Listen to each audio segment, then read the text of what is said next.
Hi everybody, this is Deni for another Dear Deni. And today I'd like to talk to you about some different relationship issues. And these pertain not only to married couples, but people dating as well. And I'm going to talk about basically 6. Now obviously there may be more than these 6, but they're considered some of the most common relationship issues that people deal with.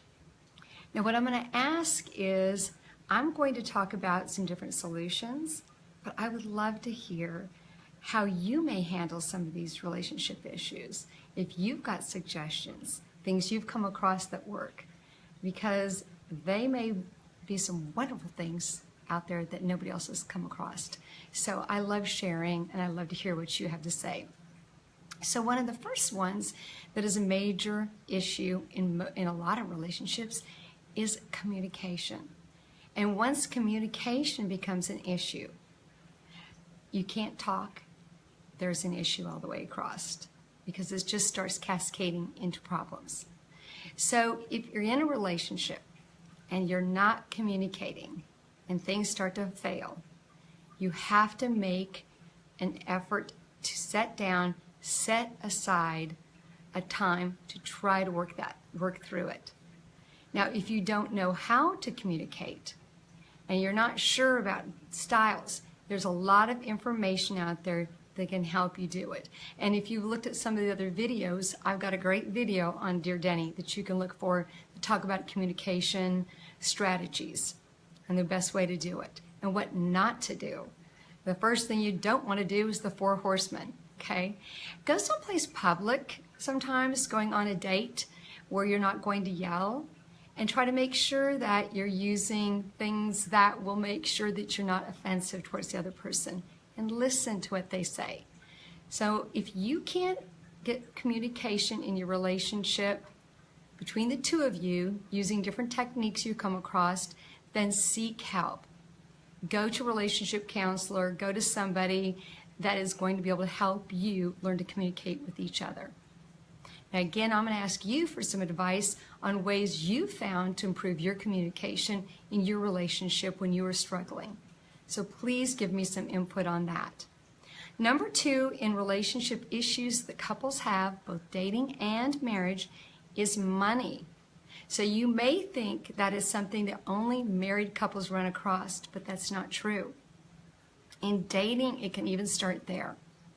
So if you're running into some sort of problems in the dating stuff, it can be that as you're dating, maybe a guy is spending a lot of money trying to woo a girl or get her attention. And he's feeling overwhelmed. He's upset because he feels like he's spending a tremendous amount of money on that. He's overextending himself. What's most important is, whether you're married or dating, is with the money, is that you're honest. You need to make sure that you're communicating what your financial status is. If you have money issues, you need to be honest with each other. If you're in debt, you need to be honest. Another thing is you need to work together to set up a budget so that you're not overextending. Because that's one of the biggest failures of relationships, is that people end up in trouble, and then they end up getting a divorce, or they break up because one of them can't handle it, okay? So that's something, again, you need to communicate about, set down, set regulations, talk about it, so you can both contribute and help, okay? Another area that's really big issue is trust. So if you're having trust issues in a relationship, what you need to first figure out is trust an issue because you have issues from the past and it's carrying over? You've got that emotional baggage that is now leaning into this new relationship. Or are you seeing something that person is doing that is creating distrust? So once you figure that out, sit down and talk to them about it. As you, as a partner of a person who's not trusting you, make sure that there's no lying, that you are communicating effectively, that you're listening to them, you're hearing what they have to say. Make sure that there is no controlling issues, jealousy. And then another thing that will help you out if there's lack of trust is that you're very open with each other. The more open and communicative that you are, the less distrust there is. If you tell somebody you're going to do it, do it. Don't be deceitful. And if there's still issues of someone's being very open, there's no reason for distrust, and it seems to be because that other person's got issues, go for help so that you can learn to trust again. A lot of it's from the past. But if someone is lying, if they've been deceitful, you need to then deal with that so that you can learn to trust again. If somebody has lied and cheated or done something and you need to work into learning to trust them again, a lot of times you need help with that. All right? And another one of the really big problems that people have is emotional support. They don't feel that they're receiving emotional support from each other. And what that means is that in a relationship, they're not feeling they're getting backed from their partner. And that may be that they don't get backed from in front of friends, in front of family, or in any situation. So if a family member comes in and it's, say, mother-in-law, and the mother-in-law says something and the husband is not supporting his wife, she's not going to feel that emotional support. Or the other way around. The father comes in and the wife always listens to the father and not her husband. Okay, they're not going to feel that emotional support. And it can be in the dating situation too. If a parent is from the external and is always involved in their relationship, it can destroy a relationship, as well as friends. Other people are involved and you are not supporting your partner. That will destroy a relationship. You got to have each other's back and you've got to feel it. So if you're not getting that from your partner, make sure that you communicate it. You guys can discuss it so that you can give that emotional backing, right? Essential. Huge reason for people breaking up. Now, another one that's huge is sex. Okay, you've got to have a good sexual relationship. It's key. A few things that you do not do. First of all, you don't use sex as a weapon. All right?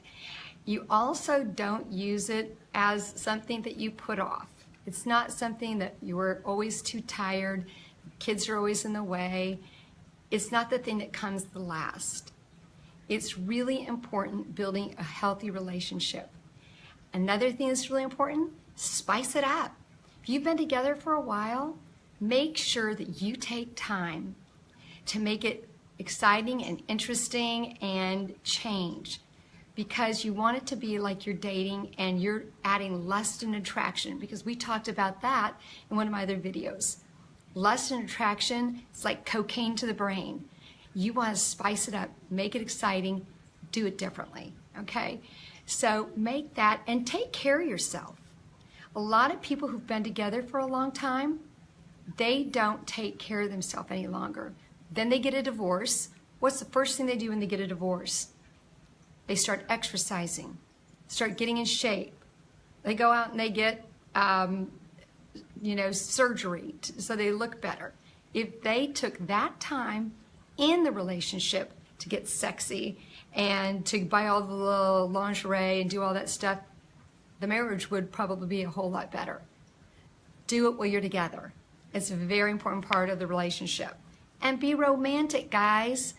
A woman's going to be getting out those teddies and doing a lot of stuff if you're putting the romance in that you did in the dating relationship. Very, very important. Okay, and the last one that I'm going to talk about today is time spent together. Quality time. Relationships suffer when people are not spending quality time. Now, you guys are going to be the only ones that determine what does that mean, quality time. Some people think that quality time is one thing, while the others determine it differently. Only you as a couple decide what does that mean. So communicate that. One person may need a lot of alone time Well, the other person doesn't want that alone time. They want to be together. You guys have to determine that. That doesn't mean in a relationship you cannot have friends, that you cannot go and have hobbies. Those are important. You need to do that. You need to have a life outside the relationship. But you need to have your quality time together.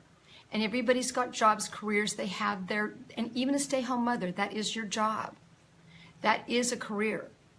So everybody has to make sure that they spend that quality time with their partner if they want to have a successful relationship.